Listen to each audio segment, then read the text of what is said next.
All right, so today I have a project on the supercharged Avalanche.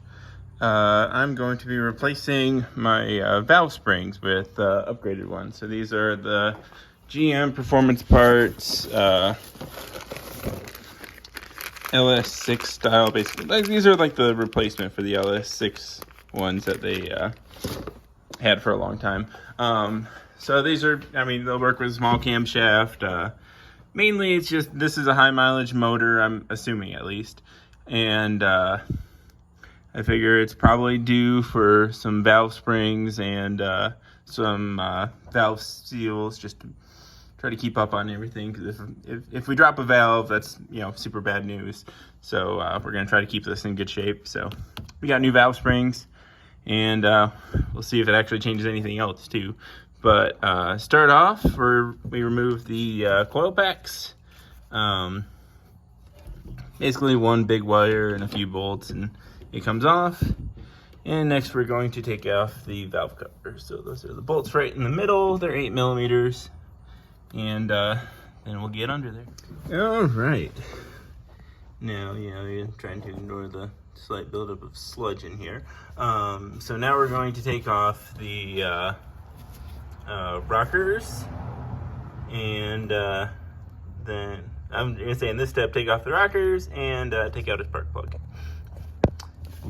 Try to keep them in order because everything kind of wears together. Shouldn't matter, but in case it does, you should probably keep them in order. All right, so we got the rockers out of the way. I got that first spark plug out. I'm just gonna do them one at a time. Now we need to bolt on our spring compressor. So this is just a cheap one off Amazon. I set it up with like the nuts kind of under it to make the bolts shorter, because I think it works well this way.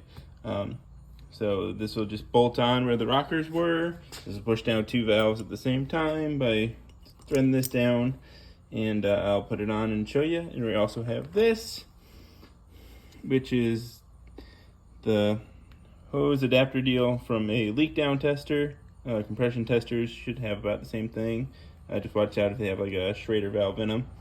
But we're going to thread this into the spark plug hole and put some compressed air into the cylinder, and that should keep the valves from falling in. All right, so we got the valve spring compressor on. We got the air hose running into here. This valve sounds a little bit leakier than they were on the other side, but hopefully that's not too big. I did a leak down test and it went pretty good. But basically you're just going to start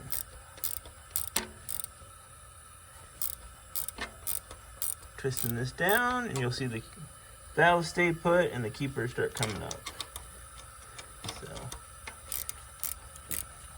it seems like a ratchet wrench is about the best tool for this.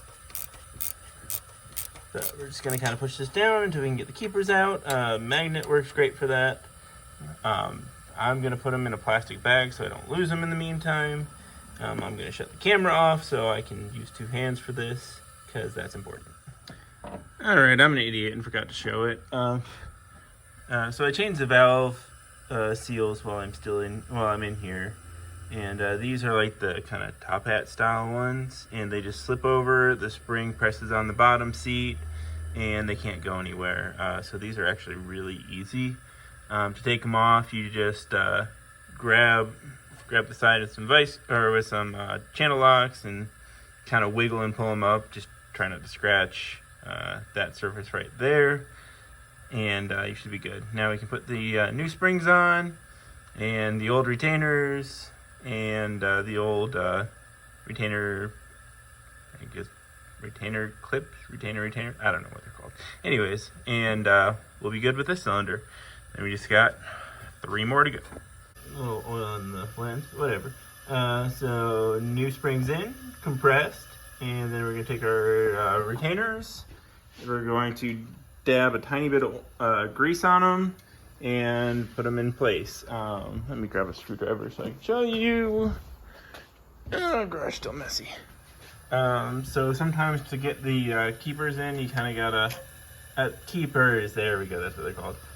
Take a screwdriver and kind of put it in here, and you can wiggle the the tool back and forth to make room on, like, if say it's tight on this side and loose on that side, you can, you know, kind of put it in there and move it over so you can get the clips in, or the keepers in. All right, so the keepers are in. They seem to be in place, and we can just slowly let off the tension and try to make sure, like, make sure they're fitting in the groove well. I didn't mention it, but the keepers have a taper to them, and the tapers, you know, down. You know, we got that ridge at the top, but just slowly back it off, and we're there. So now I just like to make sure and like feel around, make sure that they don't feel like anything's poking up more than it should be, and on to the next one. Alrighty. So we got this back together. So now we gotta torque them down.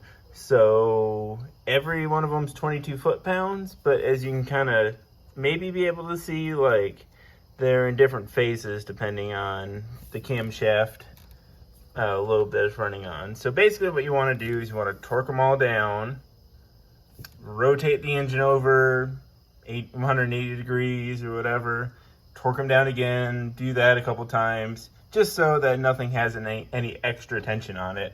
Probably doesn't really matter, but if it does, then we don't want to have any problems. Also, when you're putting the rockers on, it's best to kind of do one on each end, or, you know, start like hand tightening one on each end, and then put them in hand tight in the middle, and then when you're done with that, then go and tighten them down and then torque them. So that's pretty much it. So we'll let you know if anything changes on how the engine runs after this. I don't think it would, but we will see. Oh, also, if your wire loom is falling apart, make sure none of that stays in the motor.